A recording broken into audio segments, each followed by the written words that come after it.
What's up, guys? Welcome back to the channel. I just wanted to drop a new one that's a little bit different about how I went from being broke to a multimillionaire at the age of 30. So let's rock and roll, guys. So basically the whole reason why I'm even doing all these Instagram, TikTok, and these YouTube channels really to inspire people, to show them that it doesn't matter where you start, but you can achieve greatness if you practice these small good habits, you have the right mindset, and you're putting nothing but good thoughts and good positive things into your brain and not self-doubting yourself and holding yourself back. So a lot of people think that I'm from a trust fund. They think that I was born with money, and that couldn't be further from the truth. It wasn't until I actually turned maybe like within the last 2 years that I was able to really enjoy life and enjoy the fruits of my labor. But from the age of 16 all the way up to about 28, 27, I busted my butt off, right? So I kind of want to go back and kind of share you guys that story. My parents came from Vietnam. They fled the war. They came here for a better life for their kids. We weren't middle class, I would say, but we weren't poor. We were kind of like right in the middle. We had a roof over our head. We always had food to eat, but we didn't really take the vacations. We didn't really have the luxuries. Like even playing football, I never played football or played any sports because those things cost money. And so I never really asked my mom and dad to kind of throw those things in because I saw how hard they worked. But that really pushed me to just go above and beyond and really work hard because I saw them working hard and struggling to speak English, and me being blessed and born here, I can speak English and I can really go and communicate, learn, and see how things are really done. So I'm not gonna bore you guys with my upbringing, but it was pretty good, right? But fast forward to college. I graduated high school, I graduated college, UC San Diego. I went right out into work. I knew from early on that I could not work for anyone. I couldn't really go out and work for the corporate job. I've never had a real job. Even growing up, I cut hair. So naturally, my brother was in real estate, so I do owe him that. He was already in it.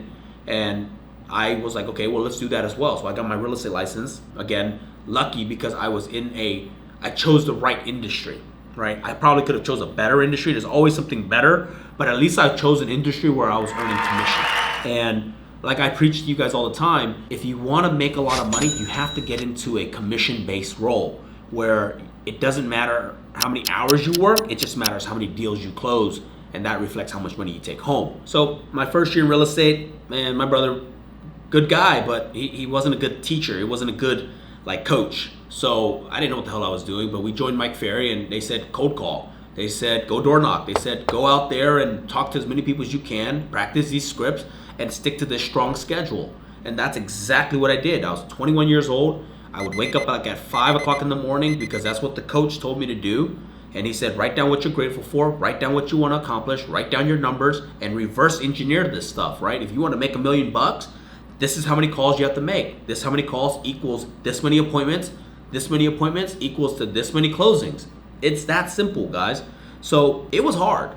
By no means was it easy. Even when I graduated and my other friends were getting jobs, they were making $65,000, $70,000 at some of the top fours. I think like PwC, Deloitte, and the other big four companies. And I'm sitting here working probably 4 times as hard as them, making less. I think my first year in real estate, I probably made, $35,000. I probably could have made more if I worked that in and out. So look, my first year, not a lot of income. My second year actually went down a little bit because I got a little distracted and I opened up a cafe. But that cafe taught me a lot because it allowed me to open up Rise and Grind, which is a separate story and we can go into another day. But I got back into real estate year 3, and again, constant grind.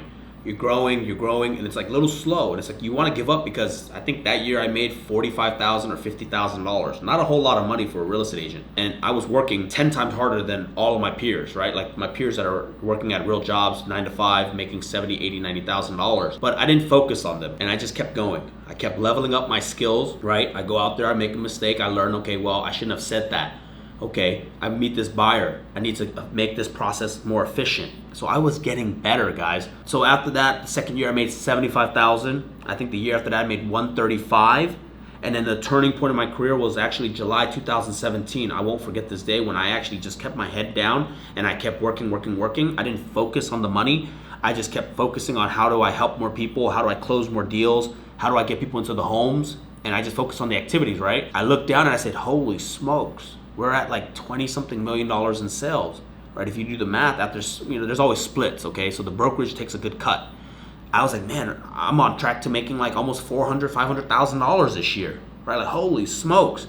That was a turning point in terms of like my wealth, right? And I'm not even gonna say my wealth, I'm sorry, my riches. Like, oh man, I'm making a lot of money. So what did I do with that money, right? Well, I told you, when I was making $45,000, guess what I did? I invested in myself, my coaching, my skills.